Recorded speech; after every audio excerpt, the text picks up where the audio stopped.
Hey y'all, welcome back to my channel. Today we're going to make a crock pot video. This crock pot recipe is crock pot Mexican shredded beef. It does have a little bit of prep work, but it's really minor compared to some of our other recipes that we do.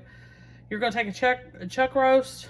You're going to get a packet of taco seasoning, and you're going to use that taco seasoning as a dry rub. So you're going to just rub it all over the roast, wrap the roast up, put it back in the fridge. You need to either do it at minimum 2 hours or overnight. Overnight would be better, of course. But you know me, I forgot. And so I had to opt for the 2 hour time. So that's what I did. I've let it marinate about as long as I can. So I went ahead, sprayed my insert, put in my roast. And the next thing that you're going to do is you're going to pour 16 ounces of salsa over the top of this. And then I'm going to take this jar and put in about a cup so of water. And then we're going to pour that over this. Just like that. And I'm going to cook this on low for 8 to 9 hours. But since I'm running behind because I forgot to marinate my whole dry rub and everything, I'm going to be doing this on high and hope that we do good. What I typically do when I'm in a rush like this, if it's a really big piece of meat, and this is like a 2-pound roast, chuck roast, I don't know if I said that, I'll do on high for so many hours and then I'll switch over. I don't have the full 8 to 9 hours to cook this on low. I maybe have about 5 hours. So what I'll do is I'll try to do as long as I can on high and then I'll switch it over. But we still have a little bit to do at the end after we shred this meat up, which is after it's cooked. But I'll come back for that. All right, I'll see you back here this afternoon. Okay, y'all, so this is the part of the recipe where you'll drain off all the liquid and shred the meat. Drain off all the liquid except for about half a cup. And then once you shred the meat and you put it back in here, it's going to absorb that little bit of half a cup. Okay, stir it up. You're going to put it on high for about 15 minutes. And then you're going to add 8 ounces of taco sauce. This is what I added. 8 ounces of that. Of course, you can get it in mild, hot, you know, whatever. Stir it up. And then on high for about 15 minutes. Let it warm up and it'll be ready for whatever you want to do with it. Serve it over rice or serve it on tortillas, whichever. So I will come back with a finished product as soon as this warms up. Okay, y'all, so this is the end of the day. I poured off all of the liquid except for the half a cup, like I had showed you before. Put it all back in. We poured the taco sauce on it, heated it back up. And this is the finished product. Of course, you can use what little bit of liquid's left over, which is not much at all, to help dip or anything or put on this. You can also serve this over other things like rice. You don't have to do it over tortillas. And I just took a corn tortilla, warmed it up in the skillet, put some cheddar on it, melted that, then put the meat on, and it's ready to go. Of course, you can put other toppings on it, but this is very similar to the birria tacos. It's just a Mexican beef taco made with roast meat instead of ground beef. Okay, make sure you like and subscribe. I'll see you next time. Hey y'all, welcome back to my channel. Today we're going to make a crock pot recipe called cheesy garlic pull apart bread. So, what we're going to do is we're going to make it out of biscuit dough.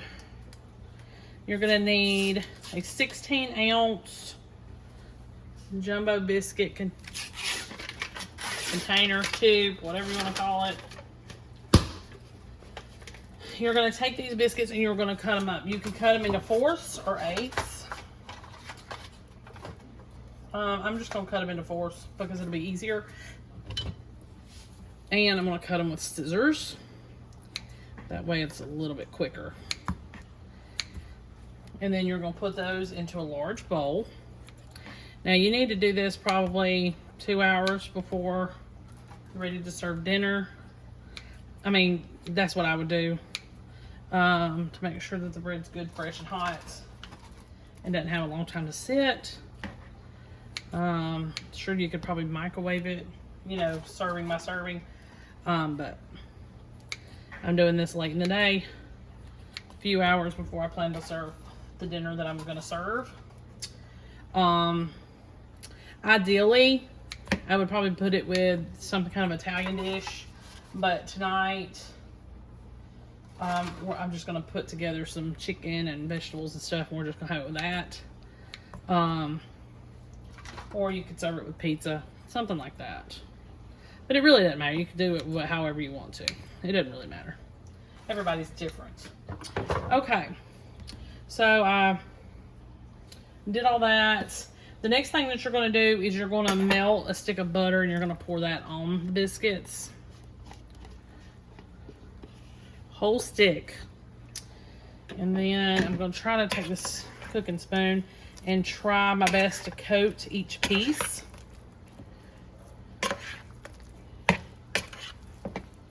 Okay. Now, you can put fresh garlic, minced garlic, whatever, or you can just do garlic powder. I'm just going to do garlic powder. A couple teaspoons. Should have probably put that in with the butter before I did all this. But hey, we're flying by the seat of our pants here, so hopefully everything will be fine. I may kind of spread these apart, make sure they get butter on them. So just make sure. That's all you're going to do.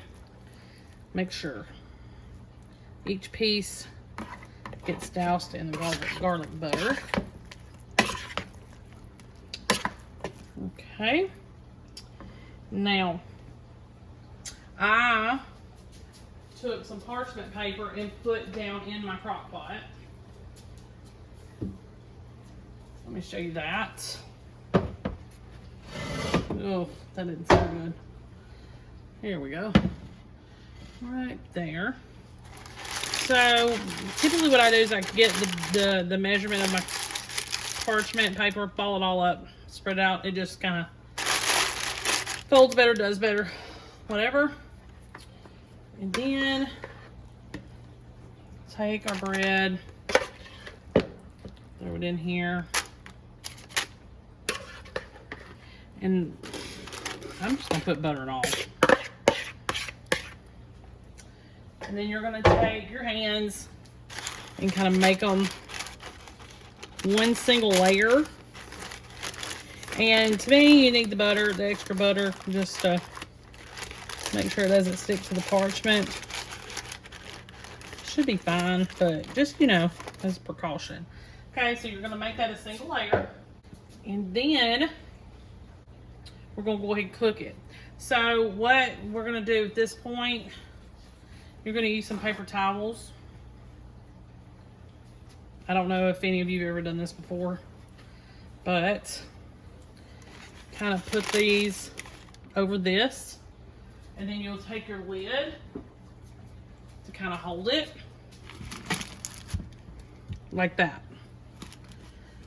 because you want it to absorb the moisture. Okay, so we're going to cover and cook this for on low for about 1.5 hours, or until the biscuits have risen. And these are not going to turn golden brown like you typically would in the oven, so a toothpick test would work in this case. And you have to keep an eye on it so that it doesn't burn. And when we get them pretty much cooked, about 5 to 10 minutes before serving, you're going to go ahead and put the mozzarella cheese on, a little bit of parsley, and then you're basically done. It's really easy. So come with me while we make some bread in the crock pot. Okay, y'all, so we got it to this point here, if you can see, and then you're going to put a cup of shredded mozzarella all over it. I'll put a teeny bit more. That. And I'm going to sprinkle just a little bit of parsley on it. You don't have to do that, but I want to give it a little bit of color. Okay, so you just put the lid back on it with the paper towel to Extract all the moisture, and then you're gonna leave it on there about 5-10 minutes. Just allow it to melt. I'll see you back here with the finished products. Okay, y'all, so this is the finished product. It did great, melted good, and it tears apart a lot like the dough balls that you put together that you can get out of the freezer section. So it's able to pull apart pretty easily. And I did top it with the parsley. You can do fresh parsley, you don't have to do dry. I did some mayonnaise chicken and a side salad. Make sure you like and subscribe. I'll see you next time.